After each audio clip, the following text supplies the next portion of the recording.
ओम तत्सत। ओम श्री परमात्मने नमः।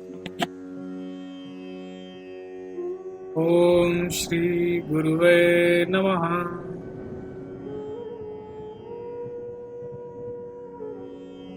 योग वशिष्ठ। ब्रह्म से जगत की पृथक सत्ता का निषेध तथा जन्म आदि विकारों से रहित ब्रह्म की स्वतः सत्ता का विधान।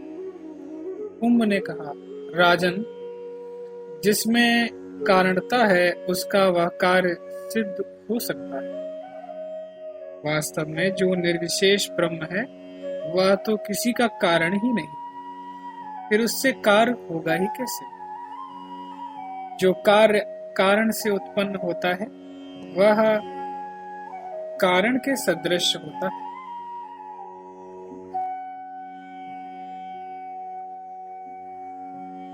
जो यहाँ उत्पन्न ही नहीं होता उसमें भला सादृश्य आएगा ही कहां से? भला बतलाइए तो सही, जिसका कोई बीज ही नहीं है वह उत्पन्न कैसे होगा? जो वस्तु अतर्क, अगम्य और निर्विशेष है उसमें बीजता ही कहाँ ठहरेगी? देश और काल के वश से सभी पदार्थ कारण से युक्त और प्रमाण से गम्य होते हैं, किंतु अकर्ता होने से ब्रह्म निमित्त और उपादान कारणों का प्रमाण कैसे सिद्ध हो सकता है? क्योंकि कर्ता कर्म और कारण शून्य कल्याणमय परमात्मा में कारणता नहीं है। इसलिए जगत शब्दार्थ ज्ञान का वह कारण नहीं हो सकता। देवराजन, जो सत्स्वरूप निर्विशेष ब्रह्म है वह मैं हूं। इस प्रकार आप निश्चय कीजिए।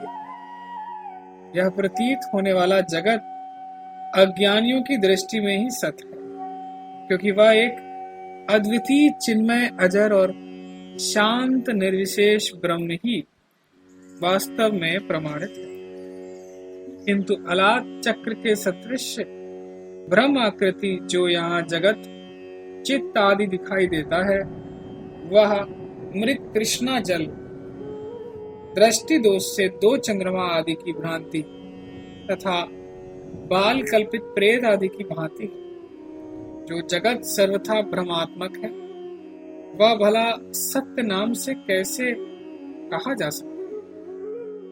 ज्ञान जनित भ्रांति ही अंतःकरण और चित्त आदि शब्दों से कही जाती है।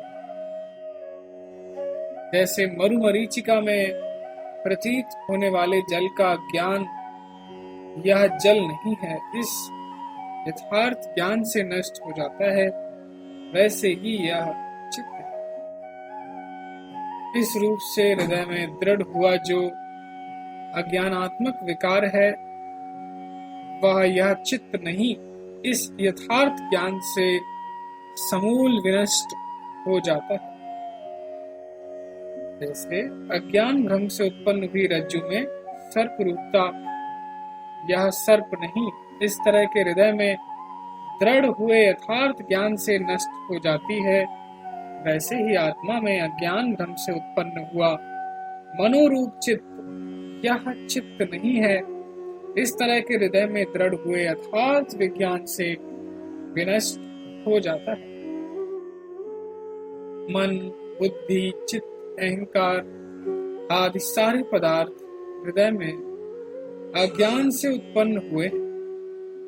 वस्तुतः इस जगत में चित्त नहीं है और इसी तरह अहंकार आदि से संयुक्त देह आदि कुछ भी नहीं, किंतु एकांत निर्मल एक आत्मा ही।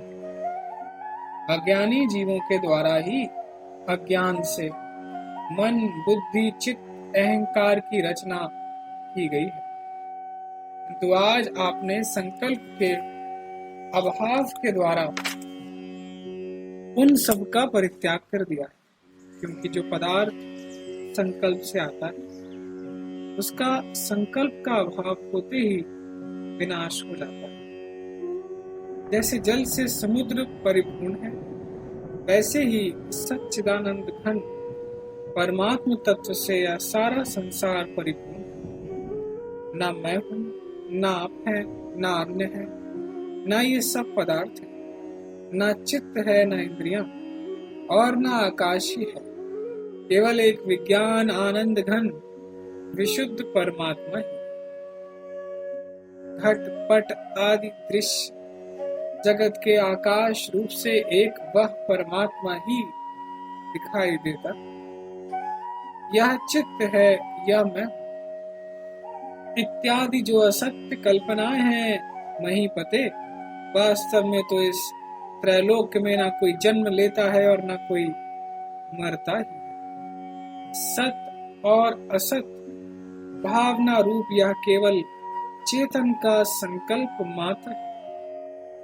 जब वास्तव में एक सर्वात्मक व्यापक ब्रह्म परमात्मा ही प्रकट है, तब द्वित्व और एकत्व कैसे रह सकता है और कैसे संशय तथा भ्रम ही रह सकता है। मित्र, केवल निर्मल अनंत परमात्म स्वरूप आपका ना तो कुछ विनष्ट हो सकता है और ना कुछ बढ़ ही सकता है, क्योंकि जो अजन्मा अजर अनादि अद्वितीय शुद्ध सदा एक चिन्मय संकल्प रहित सत्स्वरूप वस्तु है, वही परमात्म तत्व है। ओम तत्सत, ओम तत्सत, ओम तत्सत।